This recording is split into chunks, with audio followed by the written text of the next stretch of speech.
बहुत समय पहले की बात है। जंगल के पास एक छोटा सा गांव बसा था। उस गांव में अंजलि नाम की औरत अपनी सास सुषमा और ससुर मोहन और एक 10 साल की बेटी रूही के साथ रहती थी। उसका पति रोशन शहर में काम करता था और बहुत सालों से अपने घर वापस नहीं आया था। अंजलि और उसका पूरा परिवार बहुत ही साधु संत स्वभाव के थे, लेकिन उनके पास पैसों की कमी थी। वो जंगल के पास एक छोटी सी झोपड़ी में रहते थे। सुषमा और मोहन की तबीयत खराब रहती थी। ऐसे ही एक दिन सुषमा बहुत देर तक खांसती रहती है। माँ जी, आपकी तबीयत तो बहुत खराब हो रही है। चलिए डॉक्टर के पास चलते हैं।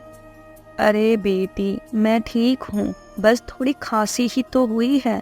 मेरा बेटा तो शहर जाकर मुझे भूल ही गया है। लगता है मैं उसका मुंह बिना देखे ही मर जाऊंगी। बहू, तू मुझे काढ़ा बनाकर दे दे, मैं ठीक हो जाऊंगी, तू परेशान मत हो। नहीं माँ जी, आपको थोड़ी खांसी नहीं हुई है। आप और बाबूजी पिछले 1 महीने से बीमार हो और ये खांसी कम ही नहीं हो रही। अब मैं आपकी एक बात भी नहीं सुनूंगी। आप दोनों मेरे साथ सरकारी अस्पताल चलिए। बेटी, ये सरकारी अस्पताल गांव से बहुत दूर है। मुझे और तेरे बाबूजी को तो खड़ा भी नहीं हुआ जा रहा है, तो हम पैदल इतनी दूर कैसे जाएंगे? और हमारे पास इतने पैसे भी नहीं हैं कि हम कोई सवारी कर लें। अपनी सास की बात सुनकर अंजलि भी सोच में पड़ जाती है। हमारे पास तो खाने तक के पैसे नहीं हैं। अब मैं क्या करूं? क्या मैं अपने माँ बाबूजी को डॉक्टर के पास भी नहीं ले जा पाऊंगी? ये सब बातें वहीं खड़ी हुई रूही सुन रही होती है। वो बिना किसी को कुछ बोले वहां से चली जाती है और गांव वालों से कुछ पैसे मांगकर ले आती है। गांव के सभी लोग बहुत अच्छे स्वभाव के थे और वो आपस में एक दूसरे की मदद करते थे। अंजलि ये सब सोच ही रही होती है कि तभी वहाँ रूही आ जाती है और अपनी माँ से बोलती है, माँ, ये लो थोड़े से पैसे। अब जल्दी से दादा दादी को सरकारी अस्पताल ले जाओ।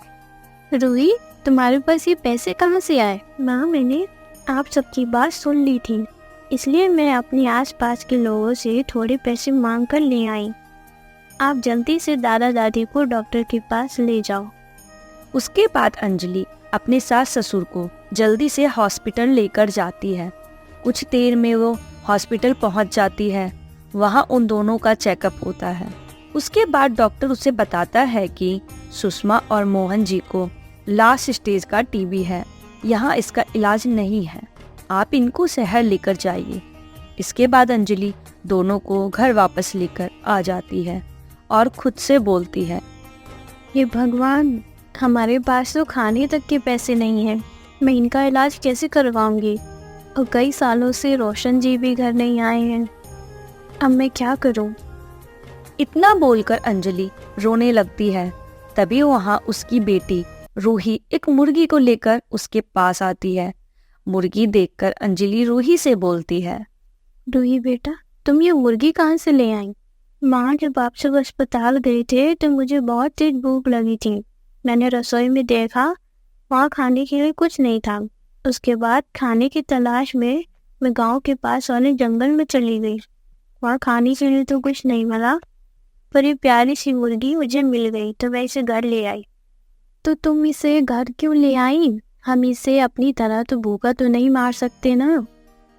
तभी मुर्गी रूही की गोद से कूदकर घर के बाहर चली जाती है। वहाँ रूही ने कुछ फूल के पौधे लगाए थे। वो मुर्गी वो फूल और पत्ते खाने लगती है। नो माँ, आप इसके खाने की चिंता कर रही हो, पर ये तो फूल पत्ते खाकर अपना पेट भर रही है। अब तो मुझे मेरी मुर्गी के साथ रहने दो। हाँ बेटा, चलो अब आप अपनी मुर्गी के साथ खेलो, मैं कुछ खाने का बनाती हूँ। इसके बाद अंजलि दुकान से उधार राशन ले आती है और सबके लिए खाने के लिए बना देती है। सभी खाना खाकर सो जाते हैं। ऐसे ही कुछ दिन बीत गए और ऐसे ही एक रात मोहन और सुषमा को खून की उल्टी होने लगी और गहरी रात को अंजलि के सास ससुर की मृत्यु हो गई। खून से जमीन लाल हो गई है। ये अंजलि और रूही के आंखों से आंसू नहीं रुक रहे थे। अब क्या होगा? जब तक बाबूजी थे तब तक उन्होंने ही ये घर संभाल रखा था। मेरे पास तो इतने पैसे भी नहीं हैं जो इनका अंतिम संस्कार कर सकूं। ऐसे ही सुबह हो जाती है। अंजलि गांव वालों से कुछ पैसे मांगती है। सभी गांव वाले बहुत दयालु होते हैं। सब मिलकर वो मोहन और सुषमा का अंतिम संस्कार करते हैं। उसके बाद कुछ दिन तक गांव के लोग अंजलि और रूही को खाने के लिए कुछ न कुछ दे देते थे, पर पूरा गांव ही गरीब था। लोग कितनी मदद करते। ऐसे ही एक दिन अंजलि गांव वालों से कुछ पैसे मांगती है। सभी गांव वाले देखो बहुत बहन जी, दयालु होते अब हैं। हम सब सब भी आपको मिलकर कब वो तक खाना दे मोहन सकते और हैं? सुषमा का अंतिम आप खुद संस्कार कोई करते काम- हैं।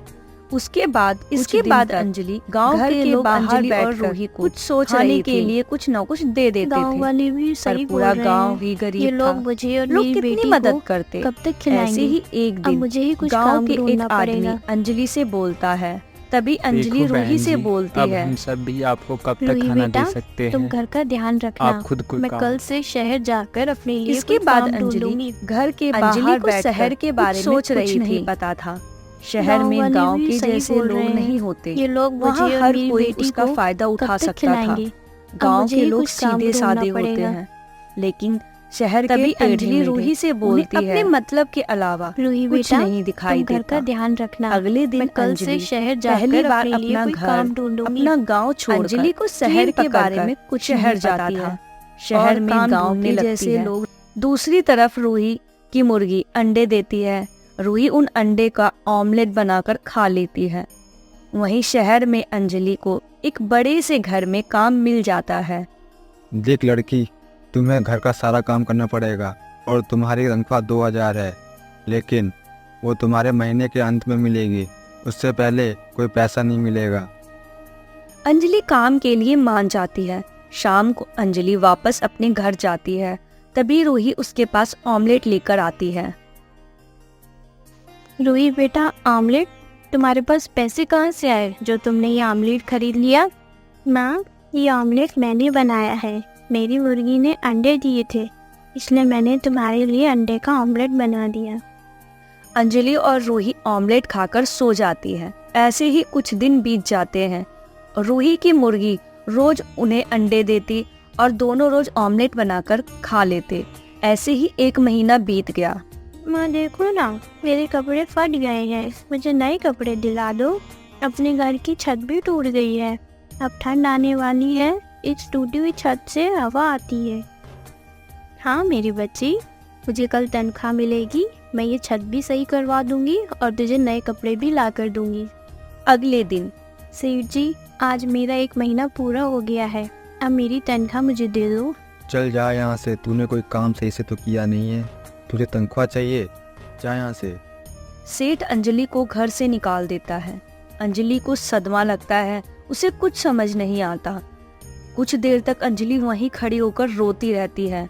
उसके बाद वो ट्रेन पकड़कर घर आ जाती है और आंगन में बैठकर रोने लगती है। तभी रूही उसके पास आती है और उससे बोलती है, आप रो क्यों रही हो? आप ठीक तो हो ना? बेटा, सेठ ने मुझे पैसे नहीं दिए हैं, अब मैं क्या करूं? तभी उसकी नज़र अंडे के छिलके के ढेर पर जाती है और वो कुछ सोचकर वो सारे अंडे के छिलकों को रंगने लगती है।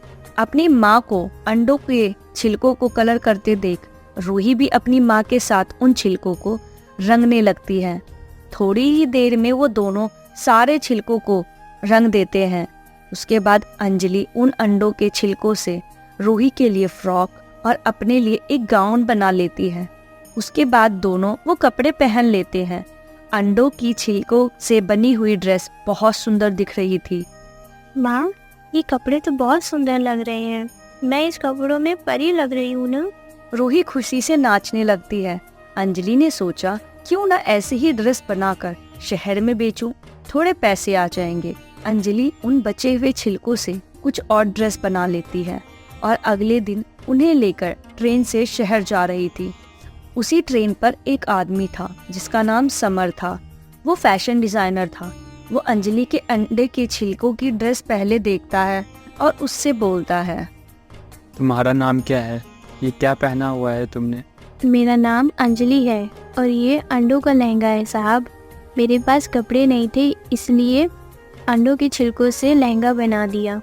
हाँ अंजलि, तुम्हें पता भी है तुमने कितना बड़ा काम किया है। इतना अच्छा आइडिया कभी मेरे दिमाग में क्यों नहीं आया। ये तो फैशन की दुनिया में कमाल कर देगा। तुम मेरे साथ चलो, आज शहर में फैशन शो है, वहीं जा रहा हूँ। तुम्हारी ड्रेस मार्केट में आग लगा देगी। नहीं साहब, मुझे आपके साथ कहीं नहीं जाना।